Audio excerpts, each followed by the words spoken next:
Olá, sejam bem-vindos e bem-vindas. Meu nome é Lucas, eu sou um homem branco de cabelos cacheados com uma camisa preta. Estou aqui nessa sala com paredes brancas, juntamente com a professora Andréia. A nossa conversa hoje é mais uma entrevista da nossa série sobre eleições, promovida pelo PROEP.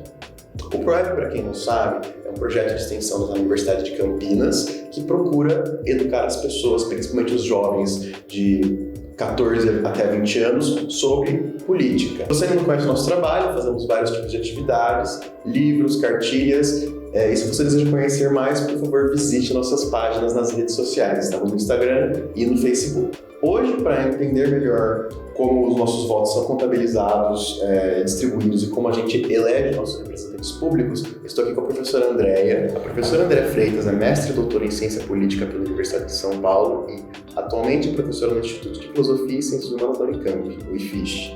Ela é coordenadora e pesquisadora do Núcleo de Instituições Políticas e Eleições do SEBRAE, Centro Brasileiro de Análise e Planejamento.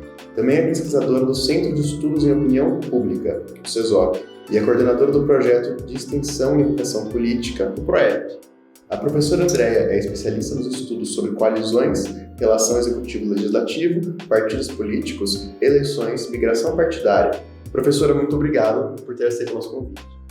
Obrigada a vocês por terem me convidado. É engraçado, né? Porque eu sou coordenadora do projeto. Ainda assim, eu fui convidada para estar aqui falando hoje. É uma honra, é um prazer falar para todo mundo que está aí assistindo. O Lucas já me apresentou, eu sou Andréia Freitas, eu vou fazer minha autodescrição. Eu sou uma mulher branca, de uns 40 e poucos anos, de cabelos cacheados, pretos, mais para grisalhos do que pretos. Estou com uma camiseta preta, uma camiseta do PROEP, onde se lê Política se aprende, que é o nosso mote desse ano nas eleições. Vamos começar agora a entrevista.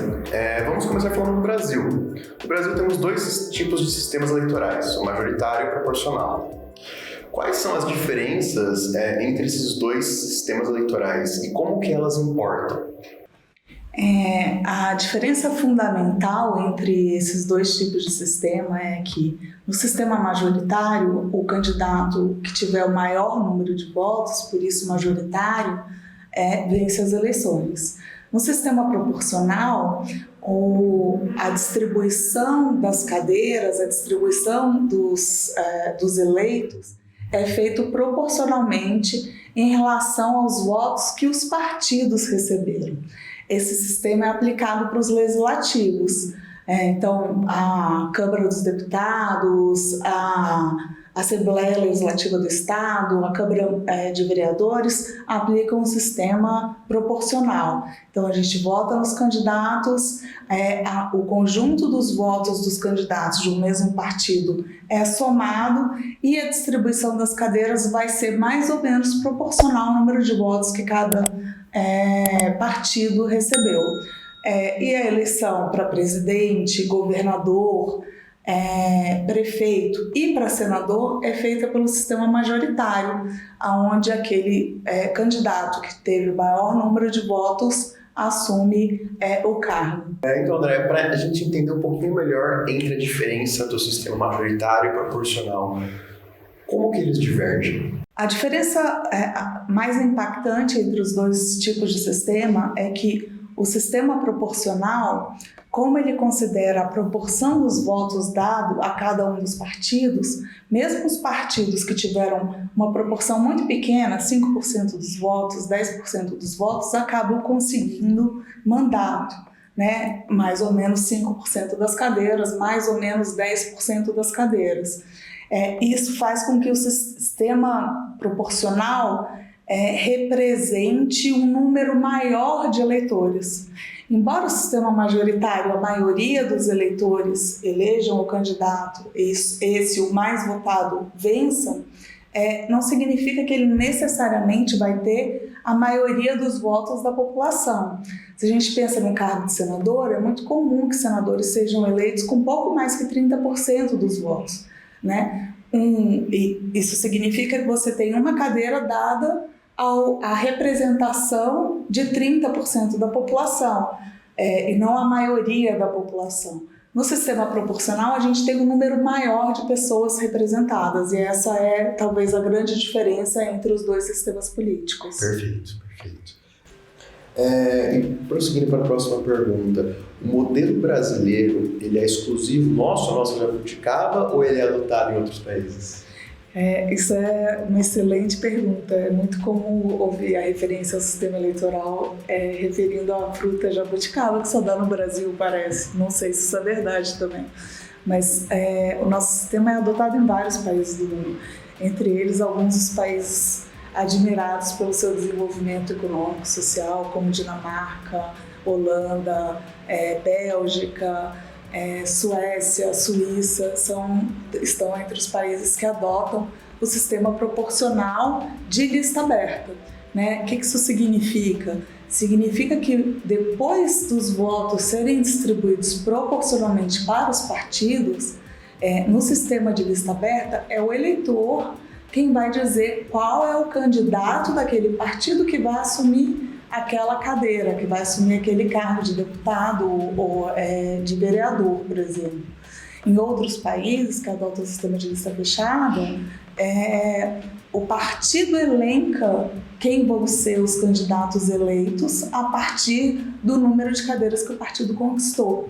Então, aqui, no sistema eleitoral brasileiro, o eleitor tem mais esse grau de liberdade, digamos assim, para escolher quem vão ser os eleitos.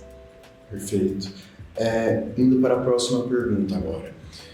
Falando sobre a questão de ampliação da participação política das minorias, quais medidas você acha que podem ser tomadas dentro da nossa democracia para a gente ampliar essa participação?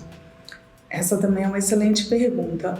A gente escuta falar sobre reforma eleitoral como sendo a mais importante, né? Se fala sobre reforma política à torta e à direita no Brasil. Mas pouco se foca nos problemas efetivos que o nosso sistema tem.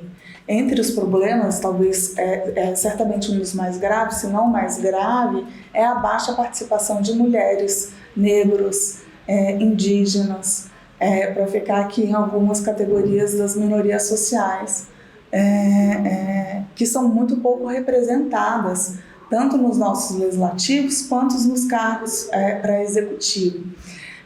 Uma reforma, uma mudança importante para aumentar a participação é garantir efetivamente que esses candidatos tenham financiamento. Né? Hoje o financiamento é basicamente um financiamento público, a gente tem aí o fundo eleitoral, que é tão mal visto pelos eleitores. Bom, para dar uma cara melhor ao fundo eleitoral, já que é o dinheiro público que está se investindo nas campanhas, seria muito importante que as minorias tivessem uma participação carimbada dentro do fundo eleitoral. Uma das determinações que veio da Justiça Eleitoral foi a participação de 30% para mulheres nesse fundo. Isso é pouco. É pouco e é direcionado para as mulheres. Os partidos, como estão recebendo esse fundo do governo, deviam distribuir esses recursos de forma mais proporcional entre os candidatos dos partidos. Então, seria muito importante que a gente tivesse medidas efetivas para aumentar a distribuição do fundo partidário, para garantir que os partidos sejam obrigados a distribuir o fundo partidário, considerando a questão do gênero, mulher-homem, considerando a questão da cor, da raça, pretos, pardos, indígenas e brancos, e também considerando a comunidade LGBTQ+. Eu acho que só com medidas efetivas que garantam, através da legislação, financiamento para essas minorias, é que a gente vai aumentar a participação delas no legislativo. Entendi. Isso porque os partidos são muito pouco permeáveis, porque se eles fossem permeáveis de verdade, isso não precisaria ser garantido por lei. Mas enquanto não são, eu acho que essa seria uma medida mais efetiva. E por permeáveis, né? O que você exatamente quer dizer com isso? Os partidos brasileiros tendem a reproduzir as nossas desigualdades sociais. Quando a gente olha, por exemplo, para a composição dos cargos, dos diretórios partidários, né, de quem são ali as elites que decidem, por exemplo, para onde vai o financiamento de campanha ou quem vai ser um candidato, e assim vai, né, as elites partidárias, elas basicamente são compostas majoritariamente por homens brancos com mais de 60 anos. Se eu não me engano, numa taxa de 60%. Existem várias pesquisas que mostram como é desigual a ocupação de cargos no interior dos partidos. Isso dá uma ideia da falta de permeabilidade dos partidos. Mas a gente pode ir mais longe, né? No Brasil, a gente tem uma longa tradição de uma espécie de familismo na política, né?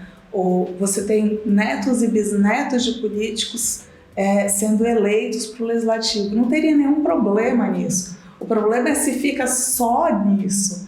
O problema é se os partidos não têm capacidade de absorver novos ingressantes na política, né? Jovens que queiram mudar a política, que queiram fazer diferente do que está sendo feito, que tem muita dificuldade de entrar nas estruturas partidárias porque elas estão aí controladas pelos mesmos atores de 200 anos atrás. Eu acho que é um debate muito interessante quando a gente fala de fundo eleitoral, porque talvez uma das pautas mais agressivas ao fundo eleitoral a gente está financiando essas pessoas que estão lá, que não nos representam, e quando a gente fala de pegar o fundo eleitoral e alocar parte desse fundo para minorias sociais, a gente está meio que talvez forçando uma permeabilidade do partido para impulsionar candidatos novos. Perfeito, porque esses candidatos de fato não estão lá, né? Não é que a gente tem poucos negros e mulheres no Legislativo Federal ou no Legislativo Estadual ou Municipal. A gente tem poucas mulheres, poucos negros dentro dos partidos políticos. Na medida em que a gente obriga os partidos políticos a apresentarem candidatos das minorias e financiarem esses candidatos, a gente certamente está impulsionando um novo tipo de representação que não está dada pela estrutura atual. Perfeito. Professora Andréia, muito obrigado pela entrevista, muito obrigado pela conversa. Me adicionou muito, tenho certeza que adicionou muito nas pessoas que estão nos vendo. Eu que agradeço. Para você que nos acompanhou até o final, nossos sinceros agradecimentos. Esperamos que você tenha aprendido alguma coisa, com certeza aprendeu. E se você tem mais algumas dúvidas sobre política, algumas dúvidas sobre como a nossa democracia funciona, sinta-se livre para visitar as páginas do PROEP, olhar os nossos outros trabalhos, comparecer em alguns dos nossos eventos, que você é extremamente bem-vindo. Muito obrigado. Essa foi a entrevista com a professora Andréia Freitas sobre eleições.